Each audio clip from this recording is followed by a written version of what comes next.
I honestly wasn't even searching for a vehicle at first. My son Jake had been constantly pressing me about getting his license and wanted something dependable to drive himself to school and his part-time shifts. At first I brushed him off, but after weeks of him showing me car listings, grade reports, and almost pleading with me to take him to the DMV, I finally gave in. He was about to turn 18 in just a few weeks, and I thought it would make the perfect surprise. He had no clue I was making any arrangements. I didn't have a large budget to work with though. After hours of searching across all the common platforms, Auto Trader, Facebook Marketplace, Cars.com, I was getting irritated. Anything decent was either outrageously priced or sold within hours. The one site I hadn't touched was Craigslist, which I'd avoided because of all the horror stories. But in desperation, I gave it a shot. To my surprise, I came across a posting that seemed almost unbelievable. A 2004 Honda Accord, silver, clean upholstery, 68,000 miles, no accidents, and priced at just $3,500. The pictures seemed authentic. None of that overly touched-up dealership polish. It was sitting in a gravel driveway with trees around it, slightly dusty, like a car that actually belonged to someone. The seller's name was Rick. He lived in a small town called Red Hill, barely 20 minutes away. I phoned him that night. He sounded older, maybe late 50s, polite and calm, and explained he was selling because his daughter had moved out of state and left the car behind. Runs like a dream, he assured me, adding he had just replaced the brakes and battery, no hidden issues. We arranged to meet the following afternoon. I told Jake I had errands to handle and slipped the cash into my jacket. The Thursday sky was overcast, threatening rain, and I recall how still the drive felt as soon as I left the highway and followed the narrow tree-lined lanes toward Red Hill. The address led me to a long gravel path winding uphill through heavy brush and weathered oaks. At the top stood a small one-story home, paint peeling, porch sagging. Oddly, there was no Honda anywhere, only a faded green pickup with mismatched wheels parked under a carport. But the house number matched the ad. I pulled over to the side, got out, and walked up. The gravel crunched under my boots. The silence struck me first. No birdsong, no breeze. Only the faint tick of my car cooling behind me. The front door had a lion's head knocker but no bell. I knocked once, then again. No response. I waited. 5 minutes passed. I knocked louder. Still nothing. I dialed Rick's number, and that's when I heard a faint, tinny ringtone inside the house. That's when my nerves began to rise. I stepped to the window near the porch, cupped my hands to the glass, and peered inside. It was dim, curtains drawn halfway. I could make out piles of newspapers, old furniture hidden under sheets, and what appeared to be a stuffed toy in an armchair, except it wasn't a toy. At first I thought mannequin, but it was slouched in a hoodie, pale skin, and lifeless, glassy eyes that weren't plastic. I staggered back, heart thudding, trying to reason with myself. Maybe it was a bizarre sculpture or some kind of doll, but my instincts screamed otherwise. I circled to the side of the house and spotted a half-open garage door. Inside were neat rows of auto parts, doors, seats, bumpers, stacked and labeled with eerie precision. Too orderly for junk, too pristine for salvage, and no Accord anywhere. Just as I turned to retreat, my eyes caught another figure through the back window. This one stood upright, back turned, motionless, facing the yard as if placed deliberately. I tapped the glass lightly, dread climbing in my stomach. Nothing moved. The rear door creaked open with the wind, exposing a shadowed corridor within. That ringtone chimed again, muffled, echoing deeper inside. Then silence.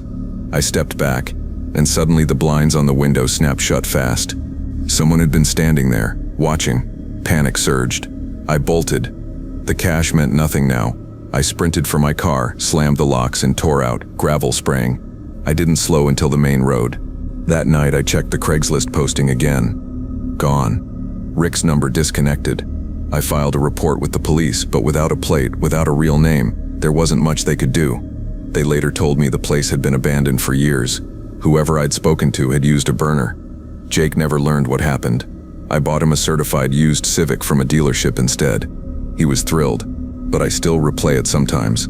Driving alone at night, the pale figure in the chair, the unnatural stillness, the immaculate car parts, the phone echoing from a dead house, and I wonder how many others had responded to Rick's ad.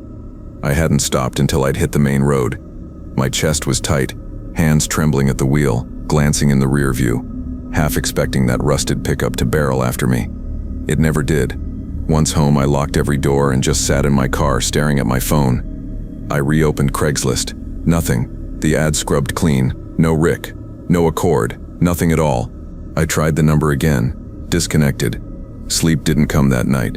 My mind kept circling back to that figure by the window, standing stiff and unnatural.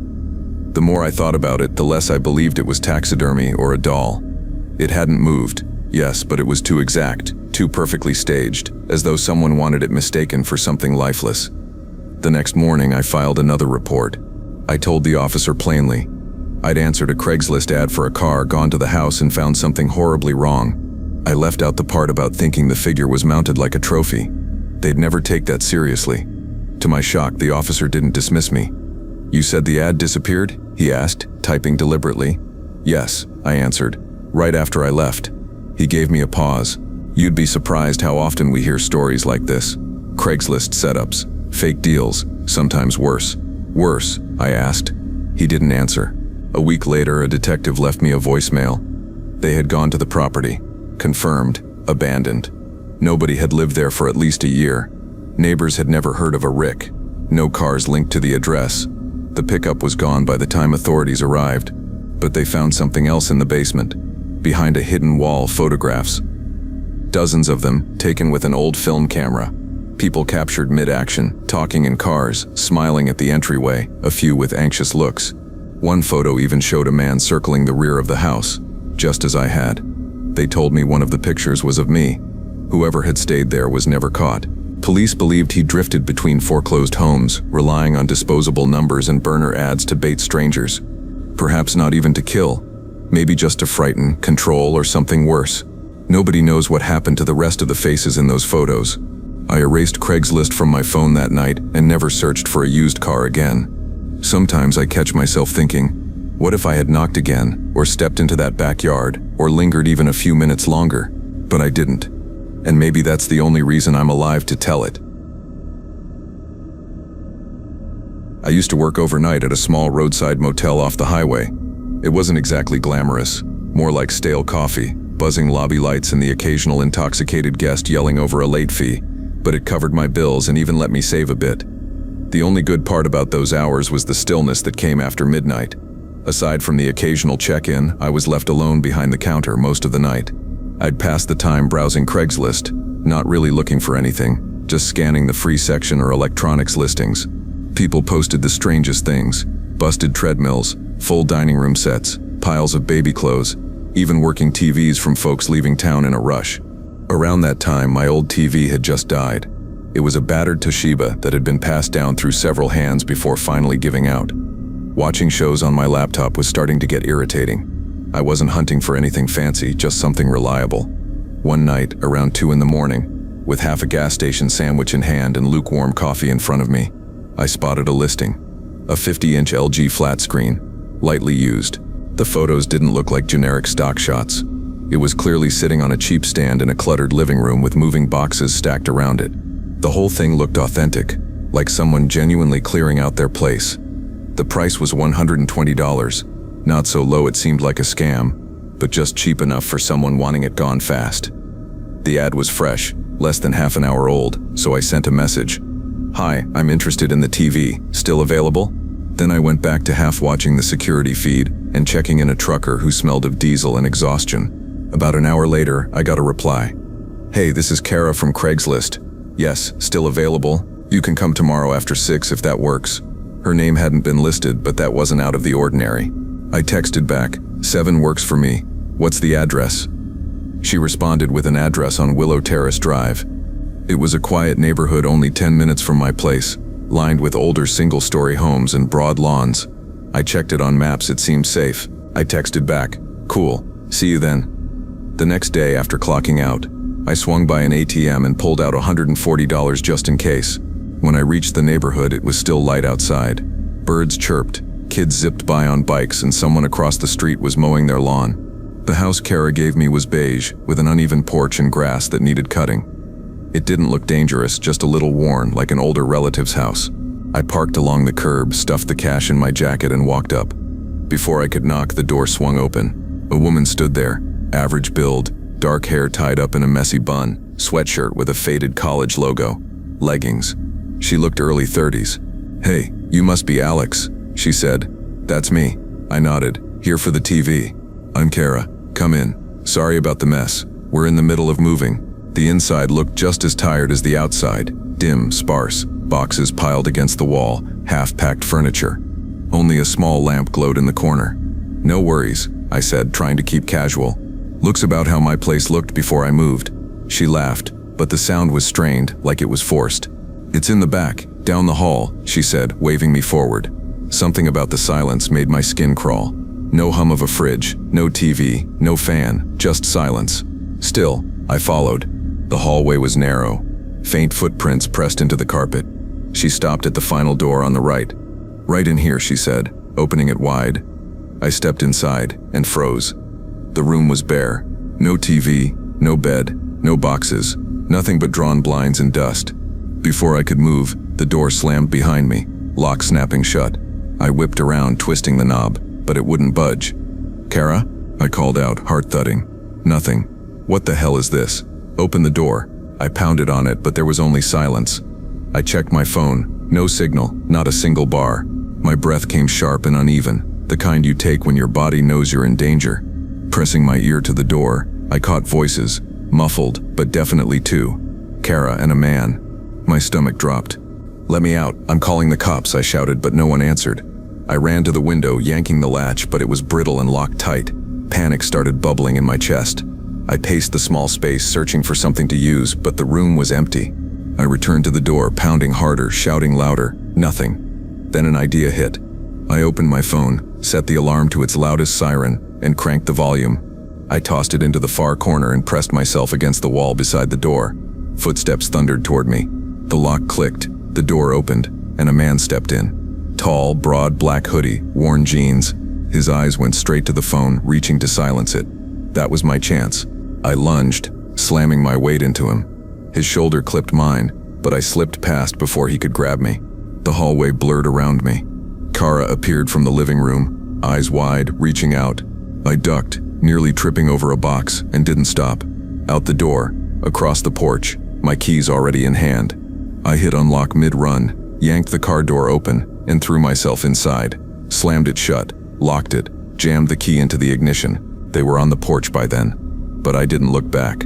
Tires screeched as I tore away, not stopping until I reached a gas station 3 blocks down. I bolted inside, breathless, and told the cashier, "Call the cops, someone tried to trap me." The police came, took my statement. I handed over Kara's number, the address, the Craigslist ad. They drove me back, but the house was dark, curtains drawn, lights off, no one inside. A neighbor stepped out and told them the house wasn't even supposed to be occupied. The owner was out of town on business and had been gone all week. The Craigslist ad, already deleted. Kara's number, disconnected. My phone, still inside that house, gone for good. The officer said it wasn't the first setup they'd seen. Sometimes it was just a robbery. Sometimes it was worse. They never caught Kara or the man. A week later, I bought a used TV from a pawn shop instead. And that was the last time I ever touched Craigslist.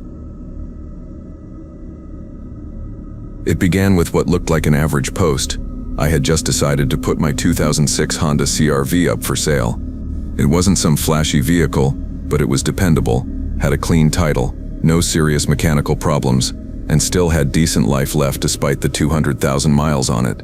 The paint was a little dull on the hood, and the air conditioning sometimes made an odd rattling sound when it kicked in, but nothing major. I had kept up with all the maintenance over the years, oil changes, tire rotations, brake pads, everything on schedule. A few weeks earlier I had bought a newer car and didn't want the old one taking up space, so I decided to list it on Craigslist. That's where I had originally bought it years back, and my experiences had been mostly positive. People always claim it's shady, but if you're careful it's fine, or so I thought. I snapped about 10 photos inside, outside, the odometer, even under the hood. Then I wrote a simple but straightforward ad. I priced it at $2,800, fair and not suspiciously low. I posted it Thursday afternoon and got nothing the rest of the day. But by the next morning around 10:30, I received a text from an unknown number. "Hey, saw your ad for the CR-V. My name's Tony. Been looking for one. Still available?" I replied, "Yep, still got it. Want to come check it out?" He responded almost immediately, "Yeah, I can come by tomorrow night after work around 8:30 or 9. That okay?" I hesitated a little. It wasn't unusual for buyers to come late, especially if they worked odd shifts, but something about a stranger showing up that late made me pause.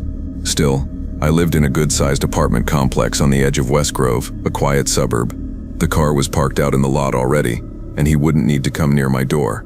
So I agreed. "That's fine, just meet me in the parking lot by the car," he replied.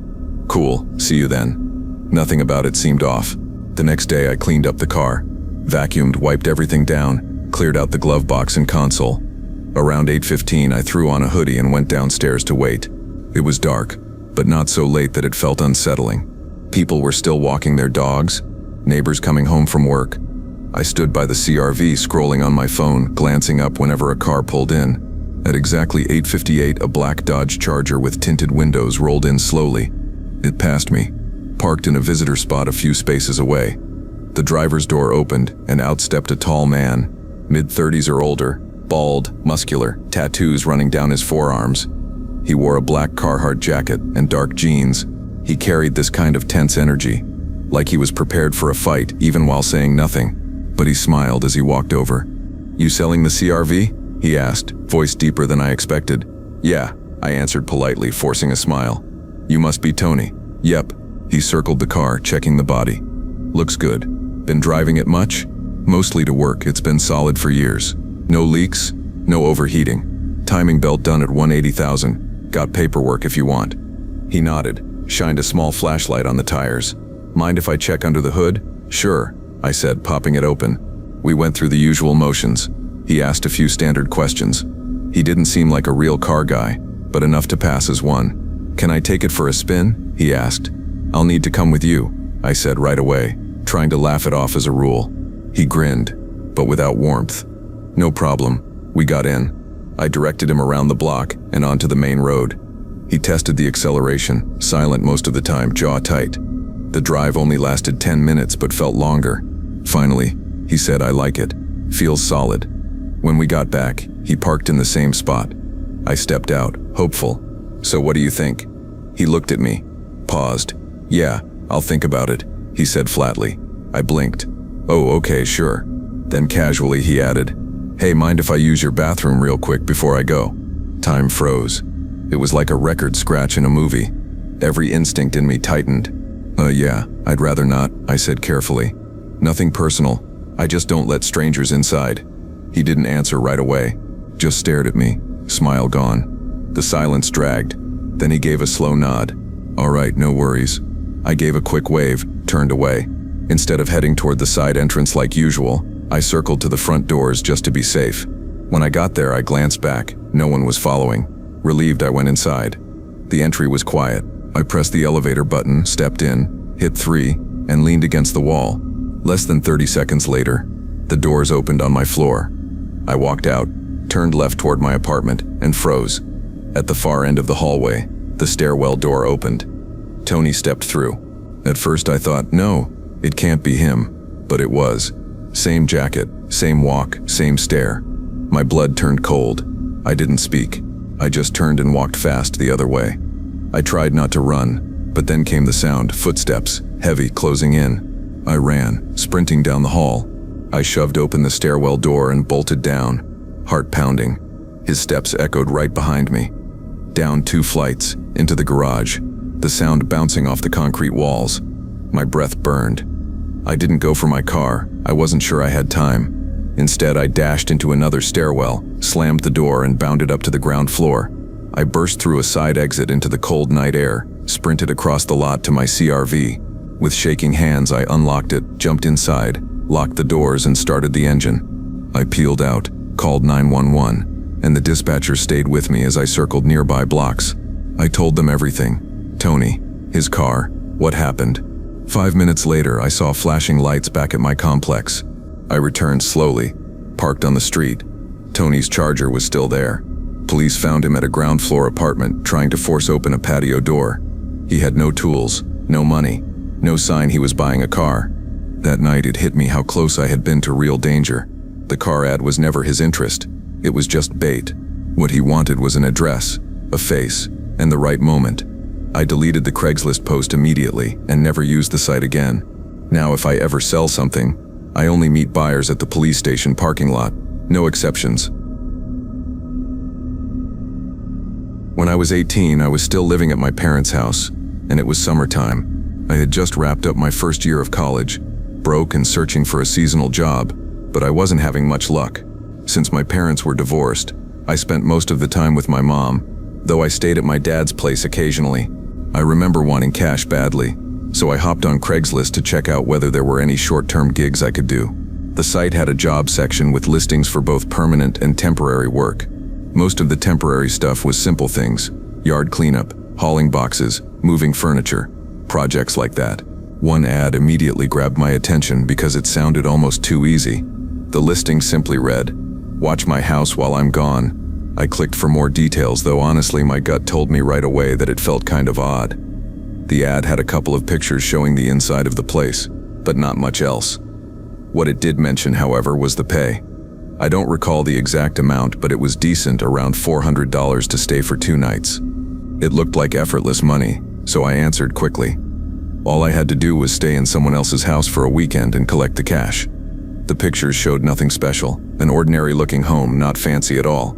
I texted the owner, told him I was interested, and after about 10 minutes of back and forth, he gave me the job. A few days later, I headed over to the address. I didn't tell either of my parents. At the time, I was at my dad's place and told him I'd be crashing at a friend's for a couple of nights. My mom was far stricter and would have grilled me with questions, but my dad just said, "Cool, have fun." I knew neither of them would have agreed if I'd been upfront, but I convinced myself it was harmless and worth it for the money.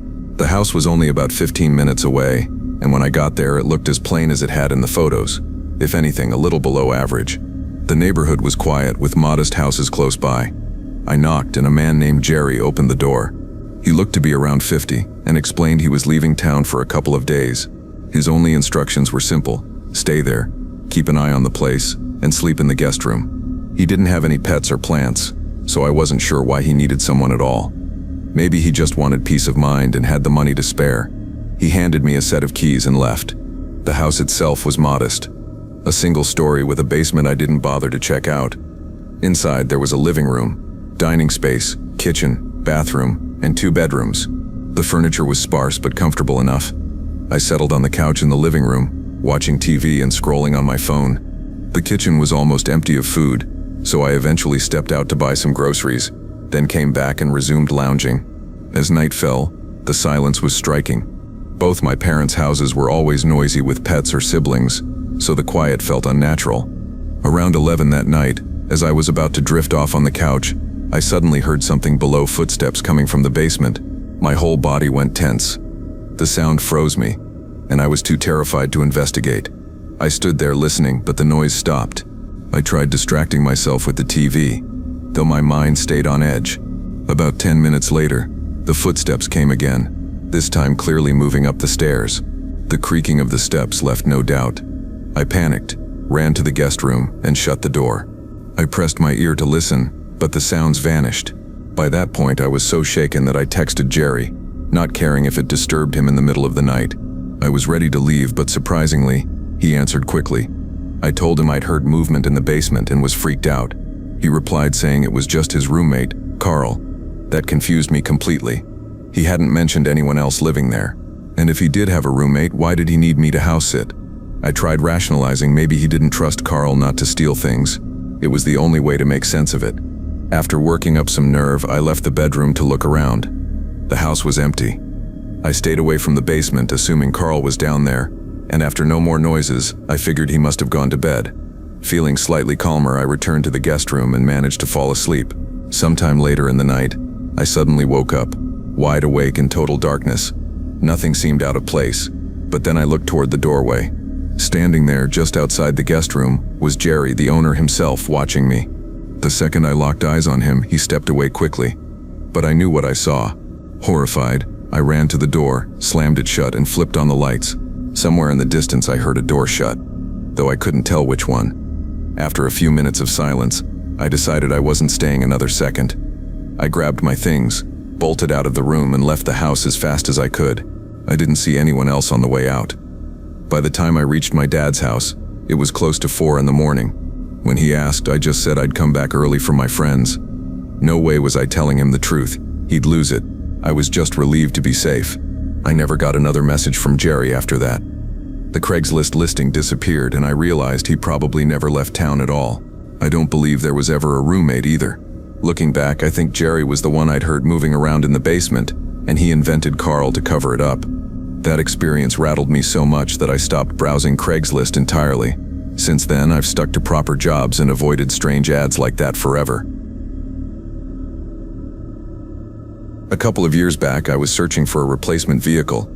I decided to check Craigslist since I'd always felt like that was where the best bargains were hiding. It usually took a bit of digging, sometimes even weeks, but eventually you could stumble on a solid deal. I eventually found one car that seemed like it could work for me. The price looked fair, and everything in the description appeared legitimate. It wasn't some unbelievably good steal, but it looked like a normal, trustworthy listing. I sent a message to the seller saying I was interested, and within a few days we arranged to meet. We met up in the parking lot of a nearby store, and after giving the car a quick look, I asked to test drive it just to be sure it ran properly. The seller was a man. His name started with a J, maybe Jeff or Jordan. He was tall, kind of lanky, wore glasses, and had very dark hair. He offered to take me for a test drive, but oddly wouldn't let me drive it myself. I walked over to the driver's side, but he stopped me and insisted I get in on the passenger's side. I agreed and climbed in, assuming he just wanted to demonstrate how well it ran. For reasons I didn't understand, though, he wouldn't let me behind the wheel. We left the lot and started down the road. At first I thought maybe he was just particular about his things, but as we drove he kept heading farther and farther away. At first I didn't notice because I was focusing on how the car sounded, but soon it was clear we weren't circling back. He wasn't just making casual turns near the store. He was driving straight down one lonely road with purpose. We'd been going for at least 10 minutes, and he hadn't shown any sign of turning back. When I finally said we could return now, he brushed me off saying he just wanted to prove the car ran smoothly. I told him I already believed it was fine, and asked again to head back. He muttered just a second, and kept driving. The silence in the car stretched on, and after a while, I repeated myself more firmly, telling him to turn around. Again, he only said to wait a minute. Nothing changed. The longer it went on, the sketchier it felt. I told him outright I wanted to go back immediately, but he ignored me completely. At that point, I realized I had little control. I couldn't just jump out since he was driving too fast, and I knew I wasn't physically able to fight him. I'm a woman barely 5'2", and he was easily 6 feet tall with a much stronger build. Eventually, he turned down another deserted road and kept going. I pulled out my phone only to see I had no service. Thanks to T-Mobile, I couldn't call anyone. After another 5 minutes, I spotted something ahead. It was a police cruiser parked along the shoulder. I wasn't sure if the officer was clocking speeders or just idling, but there were no other cars or people in sight. As we approached, I knew we'd drive right past him. I quickly tried rolling down my window, but halfway down it froze. That's when I realized the driver had locked my window controls. Then, before I could react, he raised it all the way back up. We were only seconds from passing the cop, so I started waving frantically, hoping to be noticed. The man shouted at me to stop, swearing at me, and even tried grabbing my arm, making the car swerve slightly. Just as we passed, I glanced in the mirror and saw the patrol car pull out, blue lights flashing. Relief washed over me like a tidal wave. The man driving scowled and demanded to know what was wrong with me and why I'd done that. I told him all I wanted was to get out of the car. He insisted he hadn't done anything wrong, even as we pulled over. But at that point, the test drive had stretched to nearly half an hour, 20 minutes longer than I'd asked him to turn back. When the officer approached, he asked what was happening, why I had been waving so desperately, and if I was safe. The man jumped in to explain first, claiming we were just test driving and that I was acting irrationally. I told the officer I simply wanted out of the car, but the man immediately cut me off and told him no. It struck me how suddenly he had so much to say, when earlier he'd either ignored me entirely or answered in clipped, vague ways whenever I asked to turn around. The officer made it clear he wasn't allowed to keep me in the car against my will, and only then did the man finally let me out. I explained everything to the officer, who then checked the man's ID while another patrol unit arrived. Unfortunately, they ended up letting him go. Still, the police gave me a ride back to my own car and made sure he didn't follow. I drove straight home afterward and reported him to Craigslist, though I never saw him listed again. Since that day, I haven't once returned to Craigslist to look for cars.